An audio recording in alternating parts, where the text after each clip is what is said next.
So the next keywords, impossible love.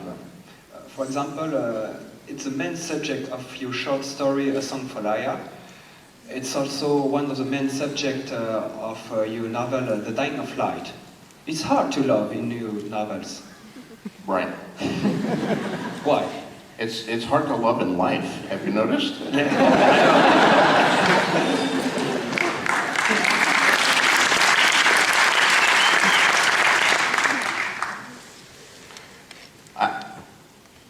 I don't know. I mean, there's part of me, and certainly this was very true of me in the early 20s. If you read the stories that I published in the first decade of my career, my stuff from the 1970s, it's immensely romantic, in both senses of the word. I mean, it's the romance of distant places and distant planets, and all very colorful and exotic and very Jack Vancian kind of stuff. Mm-hmm. Jack Vance, for a long time, has been my favorite science fiction and fantasy writer.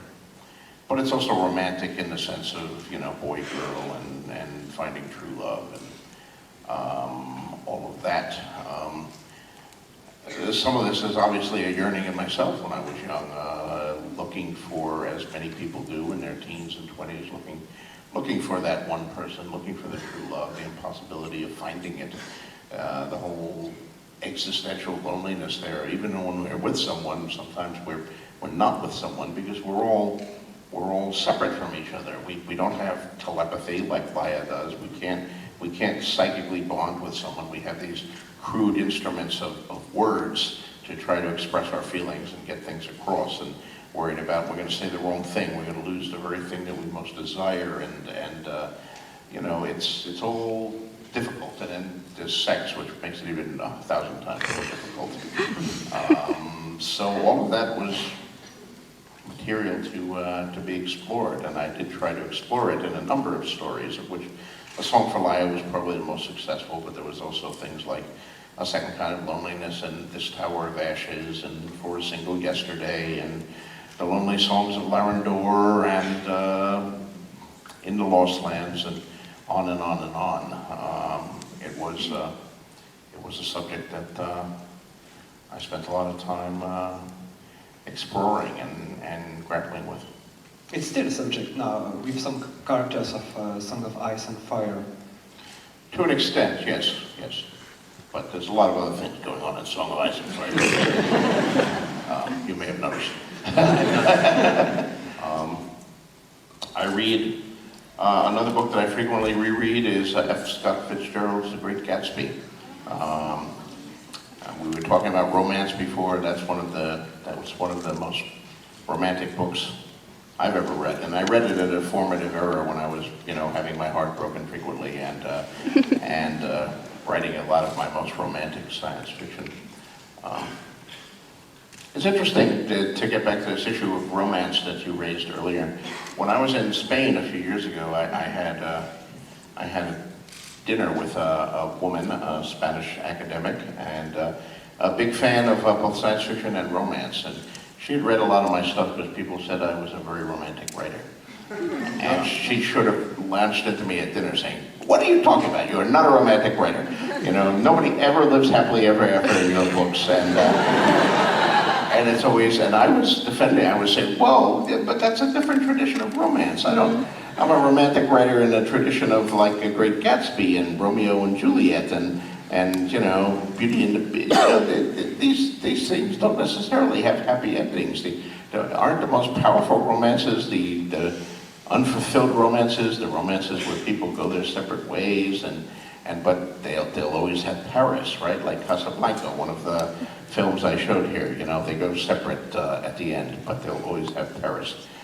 And she basically said, "No, you're wrong. They have to be happily ever after together for it to be romance. Otherwise, it's just sad." So there it was. Anyway. Hi.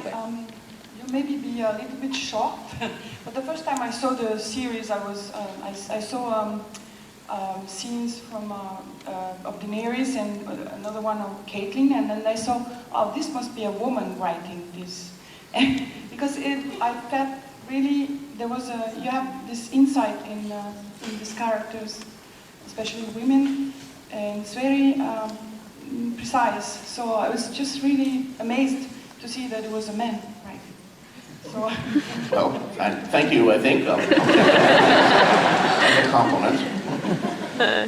I, you know, definitely am a man. You don't have any ghostwriter? No, I don't. I don't.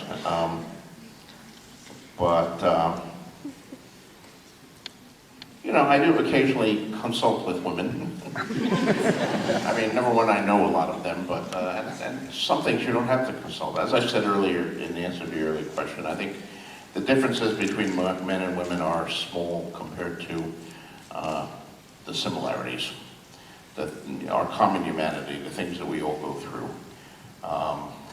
The search for, as they say in Casablanca, it's all the same old story, a search for love and glory. And I think that's a lot of what we're all about.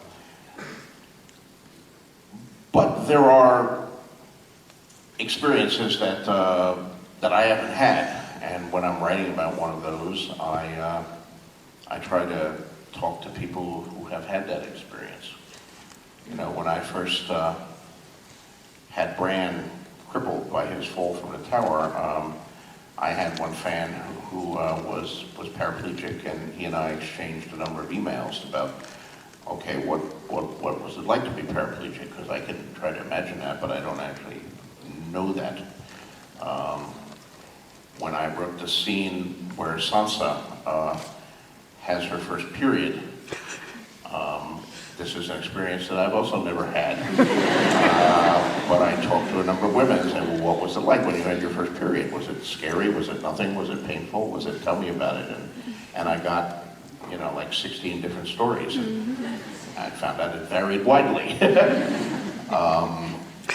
When people who have actually been in combat have talked to before the combat scenes, and that too varies widely, and that's sort of interesting, and of course I've read a lot about that, but